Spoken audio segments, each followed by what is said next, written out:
Lesbian Detectives. Unsolved cases. She's still missing. Yeah, they haven't found her yet. Well, let's talk about it. They say he vanished without a trace. Could it be a psychotic break or a tragic accident? Police don't know where the body went. Unsolved murders, body still missing. That's unheard. Where's the witness? Lesbian detectives, what's going on? City on high alert, this out the norm. He did what, the who? Man, that ain't real, these crimes ain't true. Then come uncover these theories with us. We live right now, tuning in is a must. Right now, Lesbian Detectives. Lesbian Detectives. We about to start the show, so get your popcorn ready to go. Pay attention to the message. I present to you the Lesbian Detectives. This is Lesbian Detectives. I'm Sierra. And I'm Elizabeth. And we are here talking about missing and unsolved murder. We are discussing cases that you have forgotten about or never even heard of. So sit back, relax, and let's start this podcast.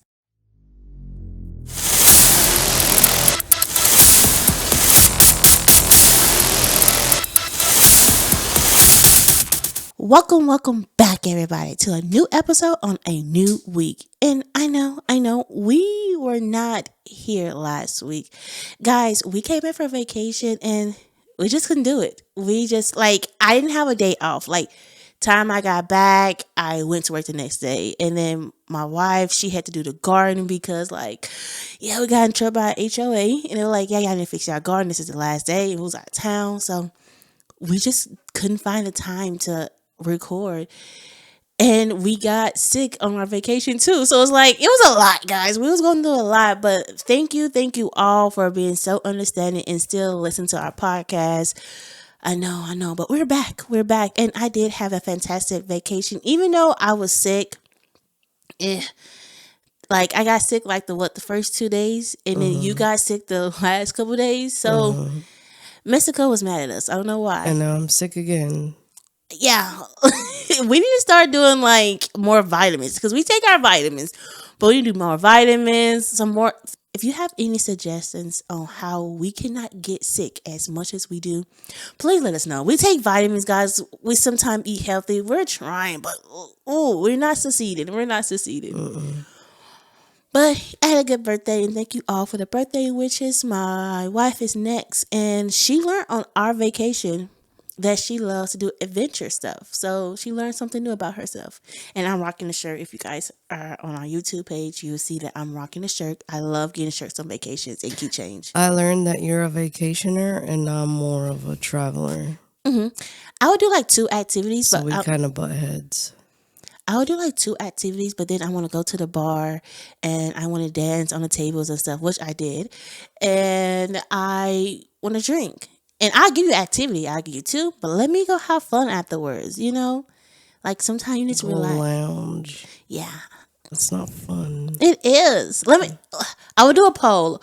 Who is a vacationer, or what's the second one? Traveler. A traveler. Let me know, because I want to know who's just like me or who's just like my wife. Mm-hmm. I feel like you guys are like me. So I want to go to the parks, explore, do, see.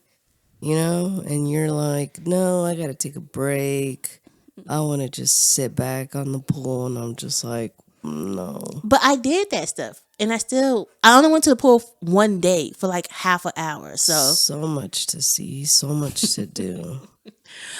Guys, let's get to this episode while she's complaining. And this case does deal with a transgender man, so let's be respectful in the comments. Make sure we say their pronouns right. On a quiet property in rural Rhode Island, a man disappeared. No struggle, no witnesses, no immediate missing person report. Just an empty house, a group of dolls left behind, and a life that suddenly stopped in place. But here where it gets strange. Even after he was gone, the money didn't stop moving. Checks were still being cashed, his estate was still being managed, and the person closest to him was suddenly the one in control of everything he left behind. For years, no one knew what happened to him. Some thought he left. Some thought he disappeared on his own, but nothing about the scene suggests a clean exit. Then, 10 years later, investigators went back to the property, and what they found buried beneath it didn't just change the case. It confirmed their worst suspicions. This is a case of a disappearance that wasn't really a disappearance at all. This is the case of Cam Lyman. Cam Lyman was born into one of the richest families in New England. Born Camilla in 1932, Cam grew up surrounded by old Boston money, estates, inherited wealth, private school. The fortune came from shipping the China trade and cotton mills. From the outside, it looked like the perfect upper-class American family. But Cam never really fit into that world. He was quiet, withdrawn, and deeply uncomfortable socially. While the rest of his family moved through wealthy Boston society, Cam stayed in the background. He didn't date much, didn't build close friendship, and spent most of his times with animals. Dogs became his entire identity. And in the dog show world, Cam was respected. People describe him as incredibly gifted with animals, patient, calm. Dog breeding wasn't just a hobby to him. It was the only place where he seemed fully comfortable. But outside of the dog shows, Cam lived an isolated life. He never married, rarely dated, and continued living with his parents on their massive family estate well into adulthood. Then everything changed when his parents died. First, his father died in 1968. Then his mother in 1973. And according to his family members, after the loss, Cam seemed completely withdrawn from losing both parents. Cam withdrew deeper into isolation. The massive family estate slowly began falling apart. Rooms became cluttered. The property wasn't maintained the way it once had been. And Cam himself started changing too, physically and emotionally. During the late 1970s and early 1980s, Cam began transitioning and living openly as a man. Originally named Camilla, he shortened his name to Cam and changed it legally. He reportedly began taking anabolic steroids, which caused dramatic physical changes over time. His voice deepened. He developed facial hair. He cut his hair short and began dressing entirely in men clothing. To outsiders, the transformation seemed sudden and shocking.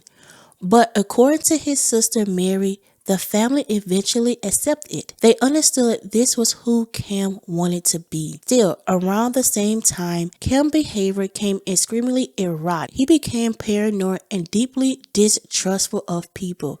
He carried thousands of dollars in cash everywhere he went, sometimes bringing jewelry in a briefcase, even on an ordinary errand. He avoided doctors entirely and seemed to retreat further into his own isolated world. By the late 1980s, Cam's entire life revolved around his dogs. Then he met George O'Neill. Around 1981, Cam met a fellow dog lover named George O'Neill. At first, George seemed helpful and dependable. He helped transport dogs to shows, assisted with errands, handled chores around the estate. Over time, George slowly became part of nearly every aspect of Cam's life. And for someone as isolated as Cam, that mattered. Cam trusted few people, but George gained his trust quickly.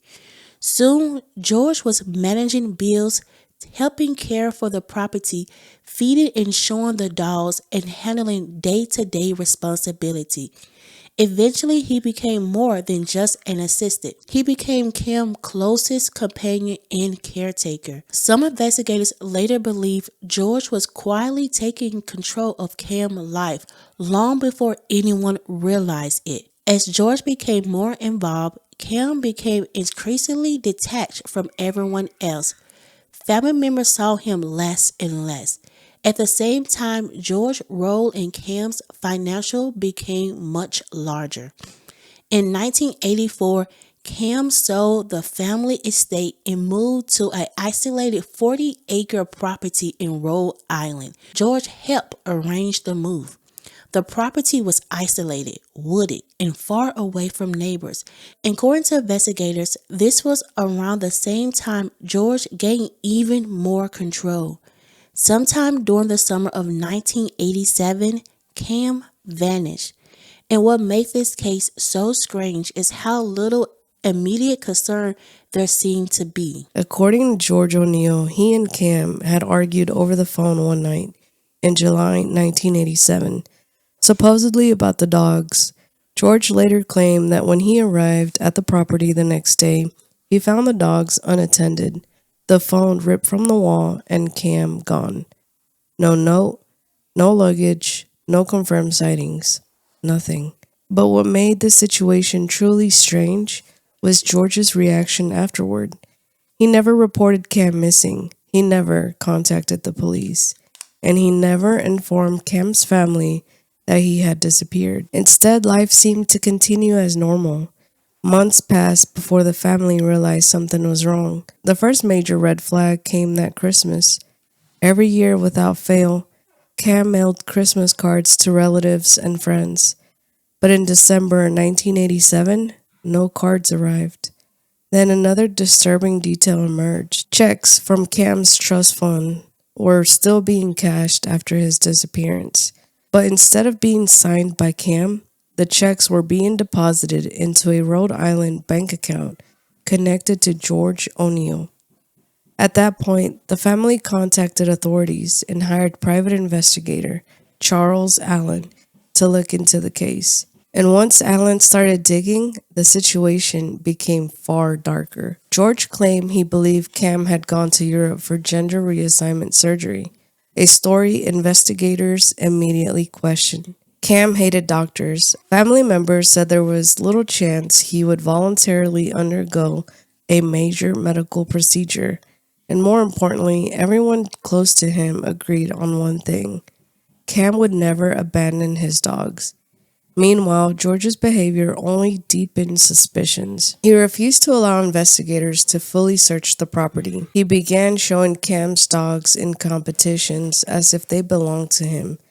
As the investigation continued, millions of dollars in heirlooms, jewelry, and family assets also appeared to vanish. Investigators wanted to search the Rhode Island property thoroughly. George said no to them repeatedly. And despite growing suspicion, police still had one major problem. They couldn't prove Cam was dead. For years, the case stalled.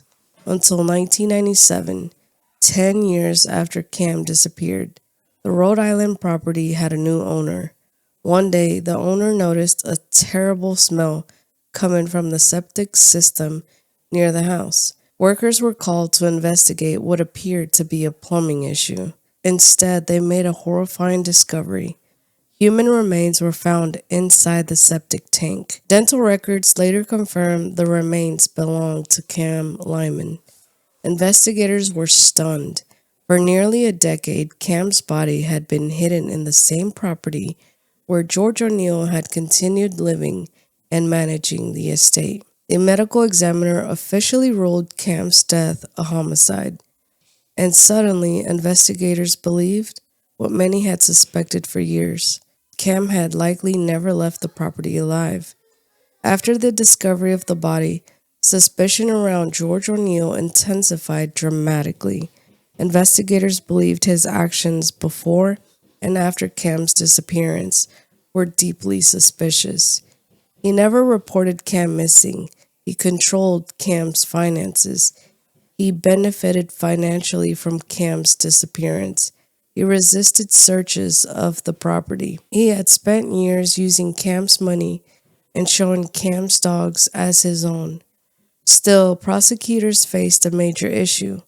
Too much time had passed, evidence had deteriorated, and investigators could not determine exactly how Cam had been killed. Without enough physical evidence to prove murder beyond a reasonable doubt, No homicide charges were ever filed. Years later, George O'Neill was convicted of embezzling money from Cam's trust fund, but he was never charged in Cam's murder. Before his death in 2011, George was asked one final time about the case. His response was cold and dismissive. "She's dead. I don't know anything about it."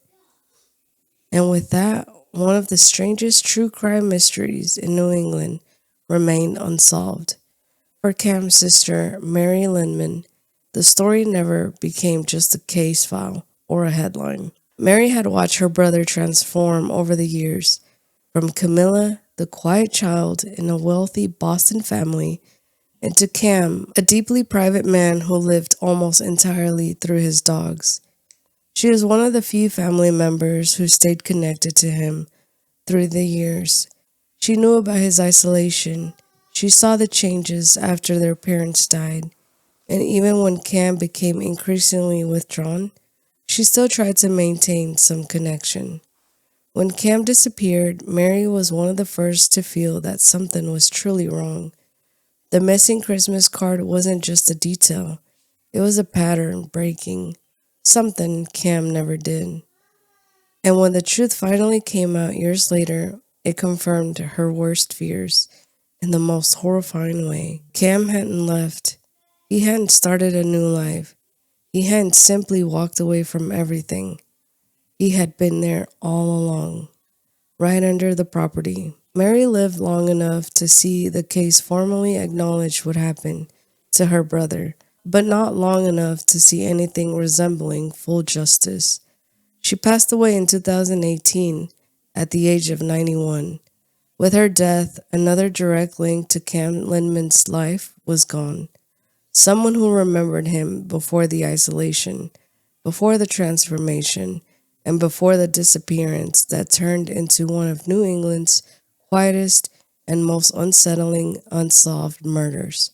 And so the case remains where it has always been, a confirmed homicide without a conviction, a fortune that disappeared along its owner, and a man whose life ended in secrecy, silence, and a septic tank beneath the place he once called home. Before we end this case, let's remember the victim, Cam Lyman.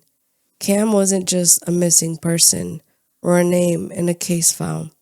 He was someone who, for most of his life, lived quietly on the margins of a very loud, very wealthy world. Born into privilege, he never really seemed interested in. Cam built a life around something simple and consistent, his dogs. To the outside world, he could seem eccentric, even isolated. But to the people who knew him in the dog show world, he was skilled, patient, and deeply committed to the animals he raised. That was where he was most himself. Not in the family legacy, not in the estate, not in the expectations that came with the Lyman name, but in the routines of care and training and showing dogs he loved. His life also included a deeply personal transformation. Cam, born Camilla Lyman, transitioned and lived as a man later in life. It was a major change, especially in the time and social world he came from. But according to his family, it was ultimately something they came to accept and respected as his identity. What stands out the most, looking back, is how small his world became over time. After his parents died, the world narrowed further until it was largely just Cam, his property, and his dogs. And then eventually, even that world disappeared. When Cam vanished in 1987, there was no dramatic goodbye, no clear explanation, just absence. And that absence lingered for years, unanswered, until the truth finally surfaced in the most devastating way possible, confirming that he had been taken and left hidden where no one thought to look. And through it all, what never changed was the people who knew him best, saying the same thing. Cam cared about his dogs. He didn't walk away from them. So when we remember this case, we're not just remembering a mystery. We're remembering a man who was quiet, private, and ultimately failed by someone close enough to be trusted. This is the case of Cam Lyman. Now let's get into some theories. Theories. Let's get into some theories. Let's get into some theories. Everyone is a suspect until proven guilty. Let's get into some theories. Lesbian detectives. What type of thoughts you thinking? What theories running through your mind? I'm thinking all types of suspicion. Uncover the truth, what we can find. Witness say they saw somebody creeping out the back door. What you think they did it for? That's so crazy, I'm not sure. They found a car, where could she be? Here go another puzzle piece. Researching through your history. It's plenty unsolved mysteries. Everyone is a suspect until proven guilty. Let's get into some theories, yeah. Let's get into some theories. Let's get into some theories. Everyone is a suspect until proven guilty. Let's get into some theories. Lesbian detectives. You or me? Good. I believe we all know who did it. George. This case right here is hard because it does remind me of a case like I feel like early 2000. I think his name was Abraham, and he won the lottery. And then a lady came into his life, and of course she unalived him for the money. I don't remember the case like fully, but I remember the basic because it was on a true crime show. And it's sad because even when George was dying, he did not respect Cam pronouns. He was like, she's already dead. Like, what's the point? For him to say she, you could tell he never really cared about Cam. He cared about Cam money. And I felt like for him to get close to Cam, he made Cam feel special. Because it seemed like Cam was always trying to fit in. And George made him feel like he was important. I don't know if they had a sexual relationship or any type of relationship, like physically or romantically, because I'm thinking about Cam Diz was a female transgender to a male, and I know sometimes they will go for a female, but I don't know what Cam was sexually attracted to. So that's kind of hard to pinpoint. I've heard that say I transition, right? I'm attracted to women. If I start taking that hormone, and I've seen TikToks, I don't know, I'm not taking any hormones. They start being attracted to the same sex that they transition to. So if they transition into a man, then they start liking men. So I don't know what kind of relationship they had, but for you to give this person, George, all this trust where they're managing your money, you know, your whole life, like, yeah, it could be an assistant, but I wouldn't trust them with everything. And people say Cam he didn't trust people. So that's another thing. Cam did not trust. He knew people was using him for his money. So for him to trust and give up power so much, that's crazy to me. Even his dogs, forget the money. Cam loved his dogs. Like, his dogs understood him. For him to give up that much control, but also we don't know what it seemed like. Cam wasn't taking the right medicine to transition into a man, because back then they probably didn't have the right medicine for him to do steroids like that, not prescribed by a doctor too, and he never went to the doctor. So I mean, we don't know what it was doing to his body. Ultimately, I feel like George came in with a plan, and his plan was to take his money and do anything that he needed to do to get Cam's trust, to build Cam's trust. I wonder why his family members didn't take control of his money. Like, basically pull like a Britney Spears mom. What's that thing that Britney Spears, what happened to her? Conservatorship? Yes. I wonder why they didn't take over. It was back in the days. Who knows if that was even a thing? I don't know. Because it seemed like he wasn't in his right mind, and his family saw that he was getting used. But I mean, love will also make you do stuff like that. So it's just hard because we don't know who Cam was sexually attracted to. So I feel like if we know, we were like, okay, like we can see George like taking over, making him fall in love with him. But I still can see it a little bit. Like I do know people who transition, they like you said, like the same sex, you know. So I'm stuck because I don't know, because of course it was. I do think that they had something else. I think George knew that Cam was in love with him, but I don't think George could do it. I don't know. I feel like George. Only reason I say it is because when he passed away, if he even cared about Cam, he would use the right pronoun. For him to say she, I don't know. I'm stuck on the she. How Like, can you care about somebody and take all their money? I feel like there's some people that can detach. They have a certain plan, and if they have to kiss you and do all these things to you, and at the end they get what they want, they can separate the two. They can become or morph into somebody else while they're trying to achieve a certain goal. I wonder why he killed Cam, because it seemed like Cam was living the best life. Like Cam gave him so much control. What You happened? want all the control. People like that want everything. They don't want somebody who they don't care for. And no offense, man, he was kind of dumb a little bit to leave the body on the property and you sold the property. Like it wasn't gonna get found.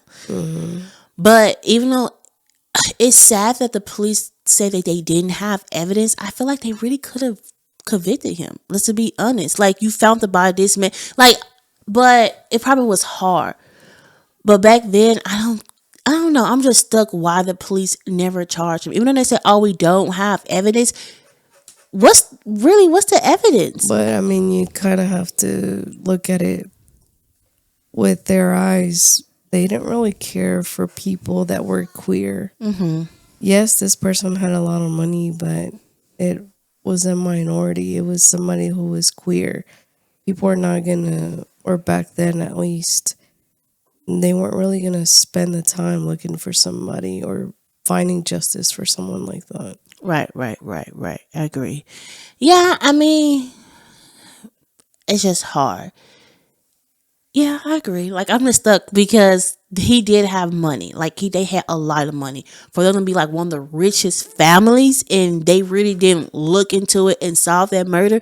Because let's think about it nowadays. If this was a rich man and he did get unalive or missing, the police would have been on it. They will look, and they will probably even charge George for the murder with no evidence. It probably would have convicted him because money talks. So I can see it. I didn't want to say it out loud, but yeah, it probably was because he was queer. And let's be honest, this case isn't going to be solved. Like the police could come out now and say like, hey, we solve it, blah, blah, blah, give the family, because his family members are still alive. Like married, had kids, got grandkids. Trust me, that family still is up there. So they could have just come out and say, hey, like we solved this case, give like Cam's story a closure. They really can if they want to. But, I mean, this one, theories was quick. We figure out it was George in the beginning of this case. Do we think the police can still solve it and like, give Cam family members the internet they need? Yes, it's possible. I mean, George was in charge of that estate since Cam Passed away. They have probable cause. He was stealing money from him. Like, who else? Right. I mean, they did get him for stealing the money, but they couldn't get him for anything else. I thought they could have did more. I really do. I really do. They could have got a search warrant to really search their property, but they didn't. Like, oh, he wouldn't let us do it. If this man's last location, Probable cause. like, this man's last location was his house. Like, that's his house. You could have checked it at the end of the day. Let me end this case because I'm getting mad again. This is our case, and I hope you guys like it. Please give us a 5-star rating, like, comment, subscribe. It's easy, guys. Just like and comment. I mean, if you like our podcast, you will see that more other podcasts just like ours will show up. So find our sisters and brothers on True Crime Podcast. If you need a case to be on our podcast, please send it to me and I will do it. You know I will. This is Lesbian Detectives. Don't forget, everybody's a suspect. So proven innocent. Bye. See you next week. I promise. Lesbian Detectives. Unsolved cases. She's still missing. Yeah, they haven't found her yet. Well, let's talk about it. They say he vanished without a trace.